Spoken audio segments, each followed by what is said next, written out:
Class 5th का तीसरा part the rats and the elephants का प्रश्न उत्तर करेंगे। एक्टिविटी 1 ए में write T for true and F for false statement. सही स्टेटमेंट को टी लिखना है और गलत स्टेटमेंट को एफ लिखना है। The elephants were very hungry, they were looking for food. हाथियाँ जो थे बहुत भूखे थे और वो खाना ढूंढ रहे थे। ये गलत है, हाथियाँ जो थे वो प्यासे थे और वो पानी ढूंढ रहे थे, तो एफ होगा। The elephants destroyed the homes of the rats because they disliked them. हाथियों ने चूहों की जो घर है उनको तबाह कर दिया था क्योंकि वो उनको पसंद नहीं करते थे। दे डिसलाइक्ड देम, गलत है ये भी, एफ। आगे देखिए तीसरा, the king of the rats, चूहों के राजा, प्रॉमिस्ड, उन्होंने वादा किया था, टू हेल्प, मदद करने का, द एलिफेंट्स, हाथियों की, हुए नीडेड, जब ज़रूरत पड़ेगी। ये सच है, ये टी होगा। चौथा, the elephants were shouting for help, जो हाथी थे वो चीख रहे थे मदद के लिए, ये भी सही है, वो मदद के लिए चीख रहे थे, ये भी टी होगा, ट्रू। अब बी में देखिए, look at the following images, चित्र को देखना है एंड अरेंज, और सजाना है उसको, them in correct order by numbering them, उनको नंबर देकर 1 नंबर 2 नंबर, पहला घटना जो पहले घटी थी उसमें 1 लगाना है। अब देखिए यहाँ पर कुछ चित्रों में जो देखा जा रहा है कौन सा घटना पहले घटा था। अब देखिए पहला वो हाथी जो गुजर रहे थे और उनके पैर के नीचे चूहे आ रहे हैं। फिर देखो 2, ठीक उसके ऊपर फिर चूहा जाकर मदद की भीख मांगता है, मदद करने के लिए कहता है, फिर हाथियाँ उनको छोड़ देते हैं, चले जाते हैं। फिर एक दिन क्या होता है, हाथी पकड़े जाते हैं, ये देखिए पैर में रस्सी, ये तीसरा, और ठीक उसके ऊपर चूहे उनकी रस्सी काट देते हैं और वो चले जाते हैं। अब सी में आंसर द फॉलोइंग क्वेश्चंस, सवालों के जवाब देने हैं। Why did the elephants pass through the area where the rats lived, क्यों जो हाथियाँ थी उस जगह से गुजर रहे थे, उस एरिया से, उस इलाके से गुजर रहे थे जहाँ पर व्हेयर द रैट्स लिव्ड, चूहे रहते थे। इसका जवाब है, वन डे, एक दिन, अ हर्ड ऑफ एलिफेंट्स, एक हाथियों का झुंड, पास्ट, गुजर रहा था, पास्ट थ्रू दैट एरिया, उस इलाके से, इन सर्च ऑफ वाटर, पानी के तलाश में, इन सर्च ऑफ वाटर, तो यही जवाब है, वन डे से लेकर वाटर तक। दूसरा प्रश्न, why did the king of rats request the elephant chief to guide his herd through another route, तो चूहों के राजा थे, उन्होंने क्यों विनती की थी हाथियों की जो चीफ मुखिया थे उनको कि वो अपने हर्ड, अपने झुंड को दूसरी तरफ से, अनदर रूट से लेकर जाएं, दूसरे रास्ते से लेकर जाएं। थोड़ा सा हम प्रश्न में से ही ले लेंगे। देखिए इस प्रश्न यहाँ से लेंगे, वाई डिड को छोड़ देंगे, the king of rats request, जो रिक्वेस्ट लिखा है इसको रिक्वेस्टेड बना देंगे, रिक्वेस्ट को रिक्वेस्टेड बना देंगे, and the elephant chief to guide his herd through another route because, इसका अर्थ है द किंग ऑफ रैट्स, चूहों का राजा, रिक्वेस्टेड, विनती किया था उन्होंने, द एलिफेंट चीफ, एलिफेंट के मुखिया को, टू गाइड, ले जाएं, दूसरे, हिज हर्ड, उसके झुंड को, थ्रू अनदर रूट, दूसरे रास्ते से, बिकॉज, क्योंकि।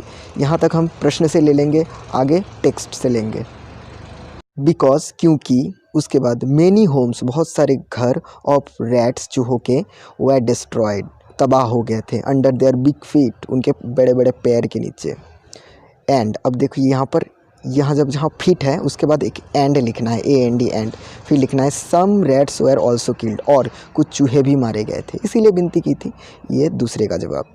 तीसरे का जवाब देख लेते हैं। तीसरे का जवाब, why did the king of rats promise to help the elephants when needed, जो राजा थे रैट्स के, उन्होंने प्रॉमिस, वादा क्यों किया था कि उनकी मदद करेंगे जब कभी भी एलिफेंट्स यानी हाथियों को नीड होगी, मतलब ज़रूरत होगी हम मदद। तीसरे का जवाब हम थोड़ा सा प्रश्न से ही ले लेंगे। The king of rats, promise लिखा हुआ है, प्रॉमिस को स्पेलिंग बदल देना है, प्रॉमिस्ड कर देना है, प्रॉमिस्ड, चूहों के राजा ने प्रॉमिस्ड यानी वादा किया था, टू हेल्प, मदद करने का, द एलिफेंट्स व्हेन नीडेड, जब ज़रूरत पड़ेगी, बिकॉज, क्योंकि, उसके बाद लिखना है आगे बिकॉज, क्योंकि।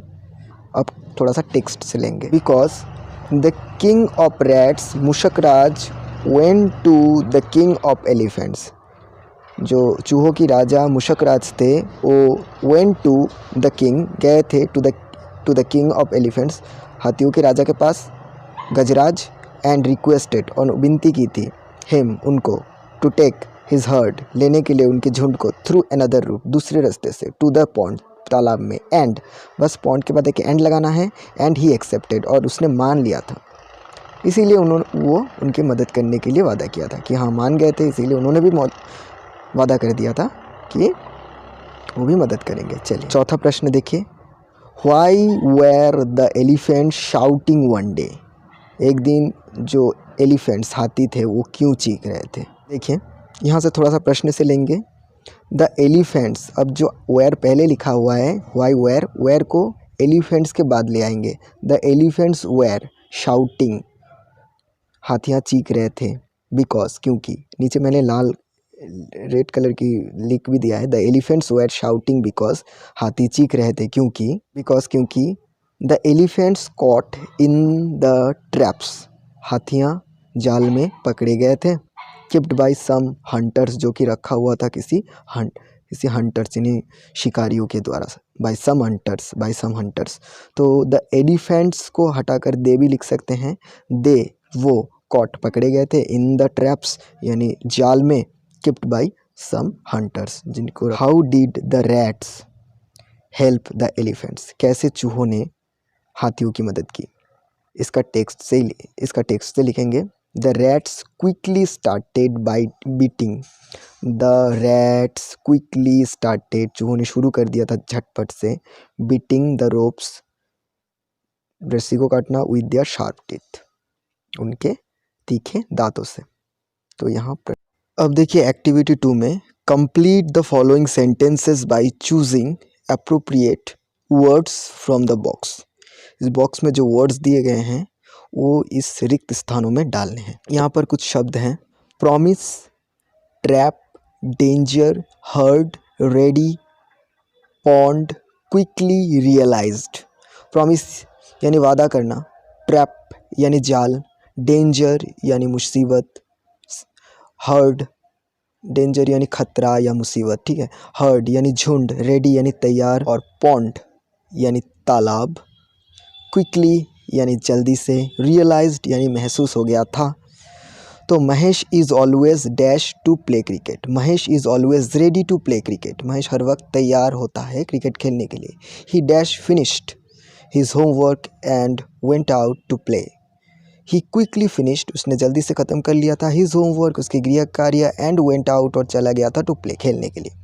तीसरा, ये स्टारडे, पिछले दिन आई सॉ, मैंने देखा था, ये frog in the dash behind my house, तो डैश में होगा पॉन्ड, ये पिछले दिन ये स्टारडे आई सॉ, मैंने देखा था, ये फ्रॉग यानी एक मेंढक, इन द पॉन्ड यानी तालाब के अंदर, बिहाइंड पीछे, माई हाउस मेरे घर के।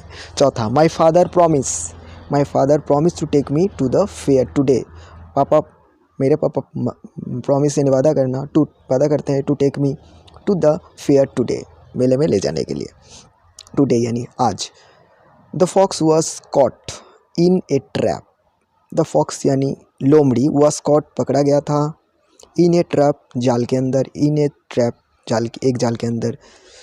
सुमन dash her mistake and said sorry to Geeta, Suman dash की जगह रियलाइज्ड, सुमन को महसूस हो गया, रियलाइज्ड पता चल गया, रियलाइज्ड हर मिस्टेक, उसकी गलती महसूस हो गई उसको, एंड ही सेड, उसने कहा था, सॉरी टू गीता को उसने सॉरी कह दिया। सातवां, I saw dash of sheep grazing in the field, मैंने देखा था ए हर्ड यानी एक झुंड, ऑफ शिप भेड़ियों का झुंड देखा, ग्रेजिंग जो चर रहे थे, इन द फील्ड मतलब मैदान में, फील्ड।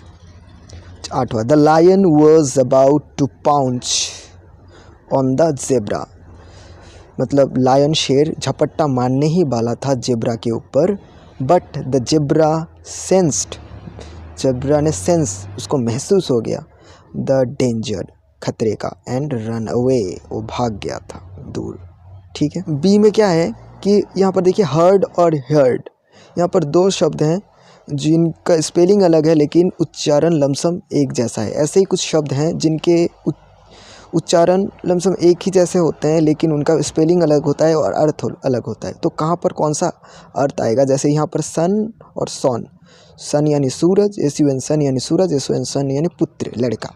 तो देखेंगे किस में कौन सा सही रहेगा। देखिए पहला, mister Jain has a daughter. Mister Jain के एक पुत्री है, डॉटर, एंड ए डैश। सन तो नहीं लिख सकते, SUN सन, एक पुत्री और एक सूरज है, नहीं लिख सकते। SON सॉन यानी एक लड़का है। तो mister Jain has a daughter and a son, SON son. There are 7 days in a, there are 7 days, 7 दिन होते हैं, इन ए डैश, वीक, दोनों ही वीक हैं। WEA के वीक यानी कमज़ोर और WEE के वीक यानी सप्ताह। तो सप्ताह में 7 दिन होते हैं, WEE के वीक होगा। आगे, I couldn't dash what the teacher said. Teacher ने क्या कहा था मुझे वो सुनाई नहीं दिया। HEAR hear, I couldn't hear, HEAR hear यानी सुनना और HER हेयर यानी यहाँ पे। चौथा देखो, the lion ran after a dash. Lion किसके पीछे दौड़ता है? डियर यानी हिरन के पास। DEAR डियर यानी प्रिय, तो प्रिय नहीं होगा, DEER डियर। अब देखिए पांचवा, my younger sister is dash years old. मेरी छोटी बहन कितनी साल की है? TWO 2 years old। TWO 2 यानी 2 साल की, ठीक है, 2, लेकिन 2 यानी और, बहुत, और ज़्यादा कहने के लिए 2, जैसे कहते हैं टू गुड, बहुत अच्छा। अब देखिए छठा, राजू विल बाई। तो बाई यानी BUY, बाई यानी खरीदना, तो will buy. Raju will buy, Raju खरीदेगा, Raju will buy a new cap from the fair. Fair से, मेले से नया टोपी खरीदेगा। ये BUY बाई होगा, BUY बाई यानी द्वारा और BYE बाई यानी गुड बाय, मतलब किसी को विदाई कहते हैं, जो अलविदा कहना। आगे सातवां, dash your name in bold letter. Bold letter यानी बड़े अक्षरों में, कैपिटल में। तो बोल्ड लेटर बड़े बड़े अक्षरों में लिखने के लिए कहा जा रहा है, लिखने के लिए। RIGHT राइट, ये राइट, और WRITE राइट यानी लिखना होता है, राइट यानी सही भी होता है, राइट, और राइट दाहिना। सुनील, अब आठवां, Sunil dash how to ride a bicycle. Sunil को पता है कैसे बाईसाइकिल चलाना है। NOS नोज यानी नाक, KNOWS नोज, यहाँ के साइलेंट है, KNOWS नोज, नोज यानी जानना, नोज नॉलेज वाला नोज, ठीक है। तो Sunil knows how to ride a bicycle, Sunil को पता है कैसे बाईसाइकिल चलाते हैं। India dash the final match. ONE यानी एक, ONE यानी एक, ON यानी जीत गया, इंडिया जीत गया the final match. Carrot is a dash vegetable. Carrot is a root vegetable, ROOT root यानी जड़। तो कैरोट यानी गाजर, जो गाजर होता है, गाजर नीचे रहता है, ज़मीन के नीचे, मतलब जड़ जैसा नीचे रहता है, तो इसको रूट वेजिटेबल कहते हैं। ROUTE रूट यानी सड़ गया, सड़ा नहीं होगा यहाँ पर, रूट यानी होगा ROOT रूट। फिर 11, there are 2 dash of plants in my garden. यहाँ पर गार्डन था, मतलब गार्डन, तो सॉरी, यहाँ पर मैंने गलत लिख रखा है। यहाँ पर ROSC रोज़ नहीं होगा, ROWS रोज़ होगा, ROWS रोज़ यानी पंथिया, रोज़ यानी गुलाब नहीं होगा यहाँ पर, ROSC रोज़ नहीं होगा, ROWS रोज़ होगा, ROWS रोज़, मतलब रोज़ यानी पंथिया। देयर आर 2 रोज़, यहाँ पर 2 पंथियाँ हैं, ऑफ प्लांट्स यानी पौधों की, इन माई गार्डन में 2 पंथियाँ, ROWS रोज़ होगा, ROSC रोज़ नहीं होगा।